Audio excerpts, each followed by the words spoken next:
So, where are you from? What do you do? What kind of music do you like? And within minutes, something dies. Not because you said the wrong words, but because you unknowingly turned yourself into an interviewer asking for permission to be interesting. One of the biggest mistakes a man can make when talking to a woman is turning the conversation into an interview. He approaches her with nervous energy. His mind immediately begins searching for something intelligent to ask. Where are you from? What do you do? How old are you? What do you like to do for fun? What kind of movies do you watch? At first, these questions may seem harmless, and individually, they are. There is nothing inherently wrong with asking a woman a question. The problem begins when questions become your entire strategy. When every sentence you speak is designed to get information from her, you unconsciously place all the responsibility for the conversation on her shoulders. She answers, you wait. You think, then you ask another question, she answers again, and slowly the interaction begins to feel predictable. You are not having a conversation, you are collecting data. You may know where she grew up, what she studied, what music she likes, and where she wants to travel, yet she may still walk away feeling that she knows absolutely nothing about you. And that is the hidden weakness of the man who asks too many questions. He is present physically, but psychologically, he remains invisible. He is so focused on discovering her that he forgets to reveal himself. Real connection requires exchange. If you want someone to feel connected to you, they need access to your world. They need to see how you think. They need to hear your perspective. They need to experience your sense of humor, your observations, your stories, your unusual opinions, your passions, and even your imperfections. You do not become interesting simply because you know interesting things about another person. You become memorable when you give another person something real to remember about you. Imagine the difference. Instead of asking, what kind of places do you like to travel to? You might say, I've noticed that people reveal a lot about themselves through the places they want to escape to. Some people want beaches because they want peace. Some want big cities because silence makes them uncomfortable. I usually pay attention to that. Now you have given her something. You have created a thought. You have opened a door.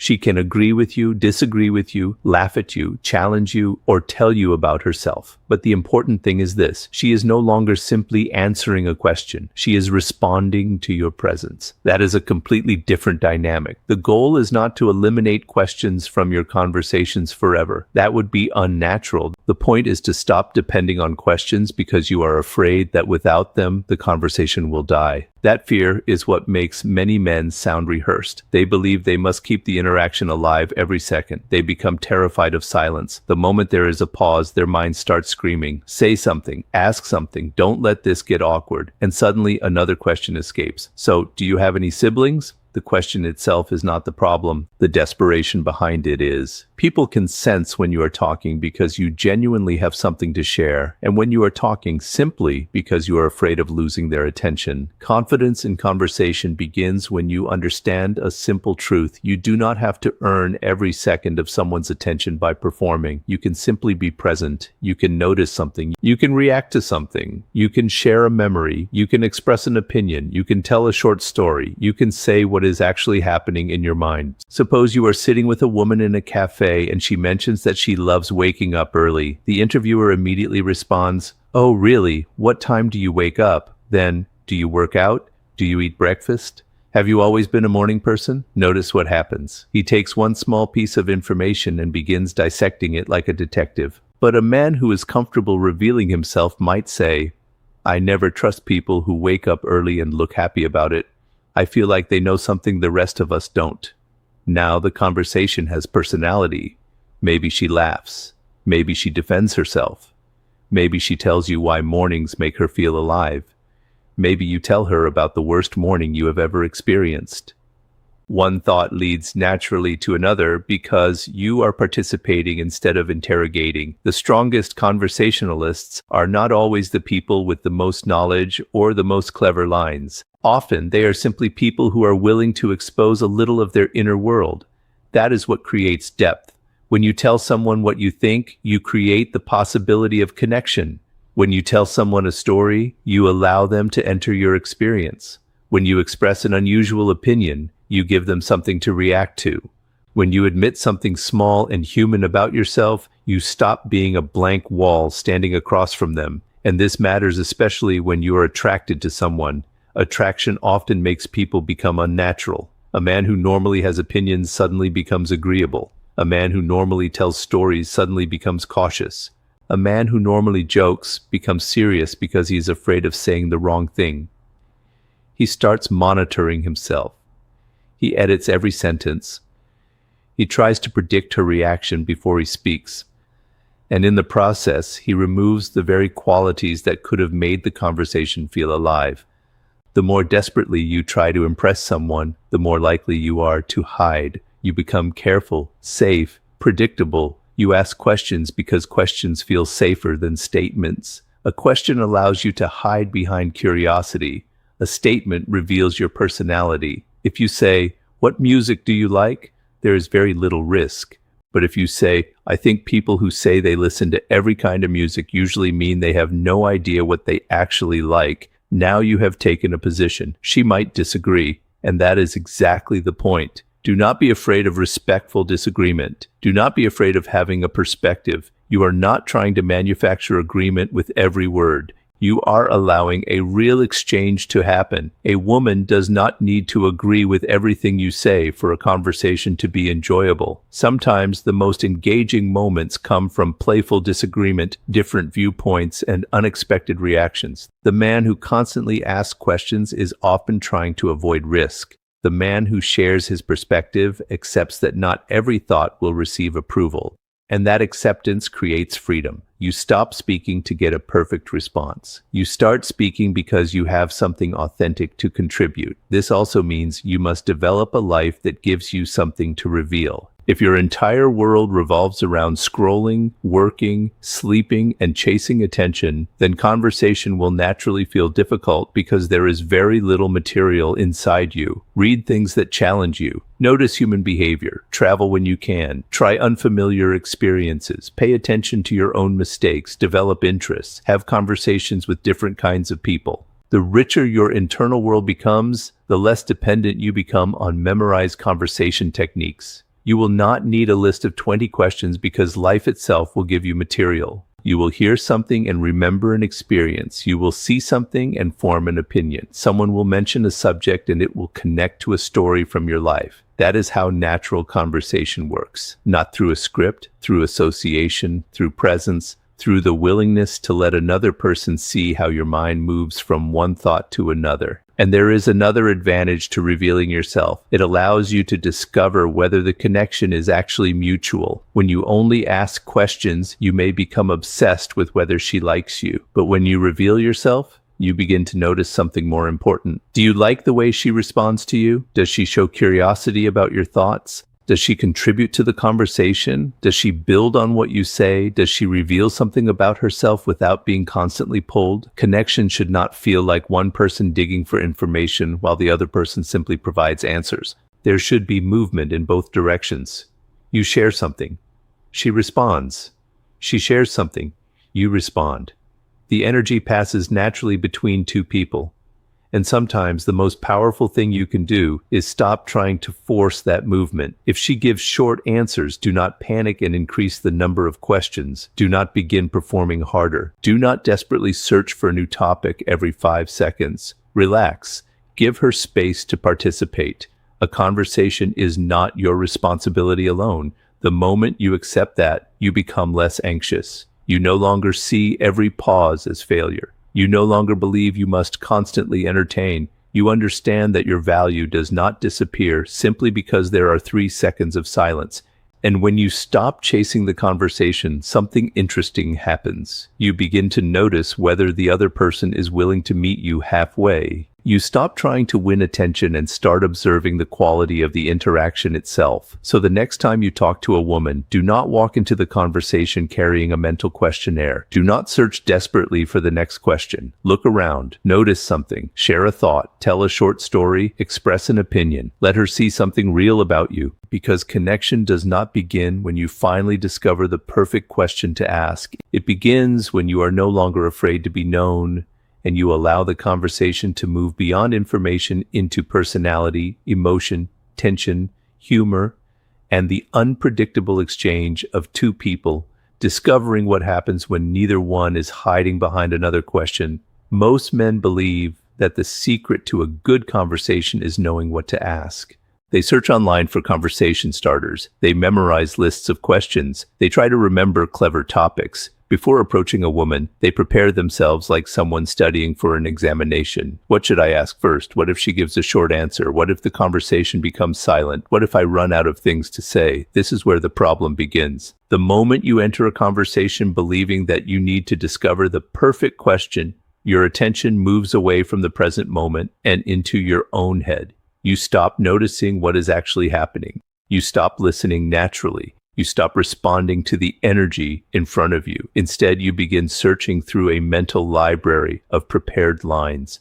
And the conversation starts feeling mechanical. The truth is that interesting conversations rarely come from perfect questions. They come from attention. They come from noticing. They come from seeing something that other people ignore and having the confidence to say what you see. This is the power of observation. When you learn to observe, you no longer need to force conversation because the world around you is constantly giving you material. The way she reacts when someone says something unexpected, the strange situation happening around you, the music playing in the background, the expression on her face, the difference between what someone says and how they say it, the energy of the environment. These things are all opportunities, but most people miss them because they are too busy thinking about themselves. A man approaches a woman and immediately starts asking questions because he wants to know more about her. But often, he does not realize that curiosity alone is not enough to create a memorable interaction. You can be curious about someone without making them feel anything. You can ask 10 perfectly reasonable questions and still create no emotional movement. That is because information and connection are not the same thing. Knowing facts about a person does not automatically mean you have created chemistry with that person. Observation changes the dynamic because instead of asking her to provide the content, you bring something into the interaction yourself. Imagine you are standing somewhere together and she keeps looking at her phone. The nervous man thinks, "What should I ask next?" The observant man notices what is happening. He might smile and say, "You look like you're waiting for some dramatic news." She may laugh and explain. Maybe she says, "No, I'm just checking something." Maybe she teases you back. Maybe it leads to a story. The point is not the exact words. The point is that the conversation came from reality. You noticed something, you responded to it, and you allowed the moment to develop. That is far more natural than suddenly asking, "So, what are your hobbies?" Observation gives your conversation context. It makes the other person feel that you are actually present with them rather than delivering questions you could ask anyone. Think about how different these two interactions feel. A man walks up to a woman and says, "So, what do you do for fun?" Another man notices the situation and says, "You have the expression of someone who was told this place would be amazing and is now questioning the judgment of every person who recommended it." The second statement may not always be perfect. That is not the point. It has personality. It is connected to the moment. She can react to it. She can correct you. She can laugh. She can challenge you. The conversation now has movement, and movement is important. You do not want to create a conversation that feels like a straight line. Question, answer, question, answer, question, answer. That pattern quickly becomes predictable. But observation introduces unpredictability. You say something unexpected because you are responding to the unique circumstances around you. No two moments are exactly the same. That means no two conversations have to follow the same script. This is why you should stop trying to become a master of memorized lines and start becoming a student of human behavior. Watch people, listen carefully, notice contradictions, notice patterns, notice small changes in energy. A person might say, "I don't care what people think," while spending 10 minutes explaining why someone misunderstood them. That is interesting. Someone might claim to hate attention while telling a story in a way that clearly enjoys having an audience. That is interesting. A woman may say she is very spontaneous, yet spend 20 minutes carefully planning every detail of the evening. That can become playful conversation. But there is an important difference between observation and criticism. The goal is not to attack. The goal is not to expose weaknesses. The goal is not to make someone uncomfortable by analyzing them like a psychological experiment. Your observations should come from curiosity, playfulness, awareness, and genuine engagement with the moment. You are not trying to prove that you are smarter than her. You are showing that you are awake. There is something attractive about a person who is genuinely present. Most people are distracted. They are thinking about the past, worrying about the future, planning their next sentence, waiting for their turn to speak. But when you are truly observant, you become difficult to predict because you are responding to what is actually happening. If she says something with excitement, notice the excitement. If her tone suddenly changes, notice the shift. If something unusual happens around you, use it. If she makes a strange comment, do not immediately move to the next question. Stay with it. Explore the moment through your response. Suppose she says, "I'm actually terrible at waking up early." Instead of immediately asking why, you might say, "That sounded like a confession from someone who has lost many battles against an alarm clock." Now you have taken her statement and added your own interpretation. She can respond with a story, she can laugh, she can defend herself, she can exaggerate the situation, and suddenly the conversation becomes collaborative. That is the key. You are not trying to extract answers. You are building something together. A good conversation is closer to a game of improvisation than an interview. One person offers something, the other person adds to it, then the first person responds again. The exchange develops naturally. This is why your observations do not need to be profound. In fact, trying too hard to sound deep can make you appear unnatural. Sometimes the simplest observation is enough. That was a very confident answer. You looked suspicious when he said that. I can already tell you have a strong opinion about this. That reaction tells me there is a story here. These statements create openings without demanding an immediate factual answer. They invite participation. And because you have already contributed something, the pressure is no longer entirely on her. Another important skill is learning to observe yourself. Pay attention to your own reactions. Sometimes the best thing you can say is simply what you are honestly thinking. If something surprises you, acknowledge it. If something makes you laugh, say why. If you disagree, express your disagreement respectfully. If a story reminds you of something, share the connection. Many men censor these natural reactions because they are trying to create a particular image. They want to appear mysterious, perfect, dominant, funny, intelligent. But when you are constantly trying to manage your image, you become disconnected from the actual interaction. You are performing instead of participating. And people often sense that. The irony is that genuine presence is usually more compelling than carefully constructed performance. You do not need to impress someone every 30 seconds. You need to be responsive. You need to have a point of view. You need to allow the conversation to breathe. Observation also teaches you when not to speak. This is a powerful skill. Not every moment needs commentary. Not every pause needs to be repaired. Not every statement requires a clever response. Sometimes you simply listen, sometimes you smile, sometimes you allow her words to settle before you say anything. A man who is uncomfortable with silence often reveals his anxiety by talking continuously. He asks more questions. He changes topics. He tells another story before the previous one has even finished emotionally. But a man who can observe understands timing. He notices when the energy is playful. He notices when the moment becomes serious. He notices when the other person wants to continue talking. He notices when the conversation is fading, and instead of trying to control everything, he adjusts naturally. This does not mean you should become obsessed with reading hidden meanings into every gesture or facial expression. Do not turn a simple conversation into an investigation. Observation should make you more relaxed, not more paranoid. You are simply paying attention. You are allowing the environment and the interaction to give you ideas. And the more you practice this, the less you will depend on questions. Walk into any environment and challenge yourself to notice 3 things. Notice something unusual. Notice something amusing. Notice something about the atmosphere. You might be sitting in a restaurant and notice that everyone is pretending not to listen to an extremely loud conversation nearby. You might be waiting somewhere and notice the strange impatience people show when they have nothing to do. You might see two people arguing and notice how one person keeps smiling while clearly becoming more irritated. The world is full of material. Interesting people are not necessarily people who live extraordinary lives every day. Often, they are people who pay extraordinary attention to ordinary moments. That is a skill you can develop.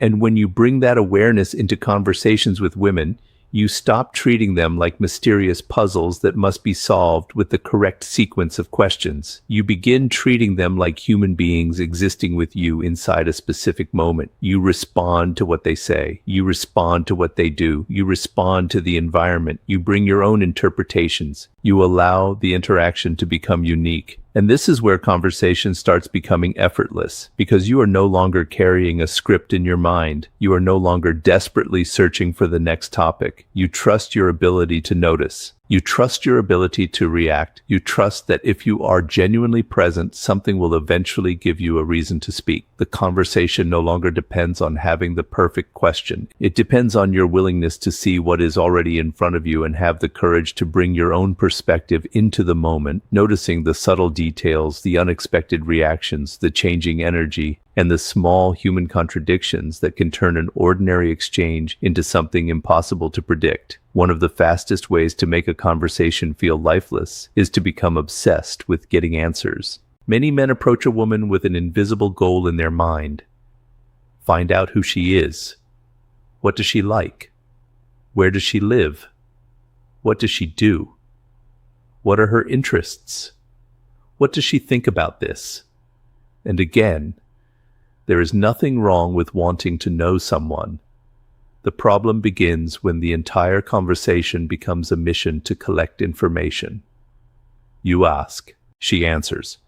You process the answer, then your mind immediately searches for the next question. The conversation becomes a staircase made entirely of facts, but facts do not automatically create emotion, and without emotion, there is very little momentum. Think about the conversations you remember most clearly. You probably do not remember them because someone asked you what your favorite color was. You remember the conversations where something happened. Someone made you laugh. Someone challenged your perspective. A story surprised you. A playful disagreement developed. An unexpected observation changed the direction of the interaction. There was movement. That is what you must learn to create. Emotional momentum means that the conversation does not simply move forward through information. It moves through reactions, feelings, imagination, humor, tension, stories, opinions, and shared moments. You are not trying to become an entertainer. You are not trying to perform every second. You are simply learning to stop treating every answer as the end of a topic. Most men hear an answer and immediately look for another question. A better approach is to stay with the answer, play with it, react to it, connect it to something, interpret it, tell a story that relates to it. Let the moment expand. Suppose she says, "I'm terrible at cooking." The man who is chasing information says, "Oh, really? What do you usually eat?" She answers. Then he asks another question.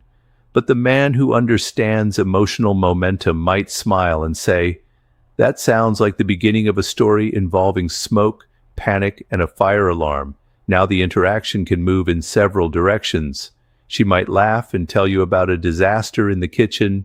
She might defend herself. She might tell you that she can cook one thing extremely well. You might respond with your own cooking failure. Suddenly, you are not interviewing each other. You are building a shared experience through conversation. That is the difference. You must learn to stop seeing her words as information to process and start seeing them as material you can respond to. Every statement contains possibilities, a story, a joke, an opinion, a memory, a challenge, an association. The skill is learning to recognize those possibilities instead of automatically asking for more data. This requires you to slow down. When you are nervous, your mind races. You are already thinking about what comes next before the other person has even finished speaking. You are not listening for meaning. You are listening for your next opportunity to talk. And this anxiety destroys momentum because you are constantly abandoning moments before they have the chance to develop. A confident conversationalist knows how to remain inside the moment. If she says something interesting, stay there. If she tells a story, do not immediately interrupt it with another subject. If she reacts strongly to something, notice it. If a playful disagreement begins, do not immediately escape because you are afraid of tension. Let the interaction breathe.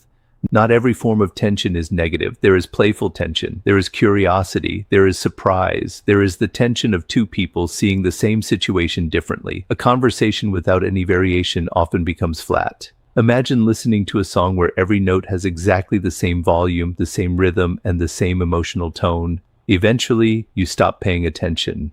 Conversation is similar. It needs contrast. A moment of humor can be followed by a genuine thought. A serious story can suddenly become playful. A disagreement can become laughter. A strange observation can lead into a personal memory.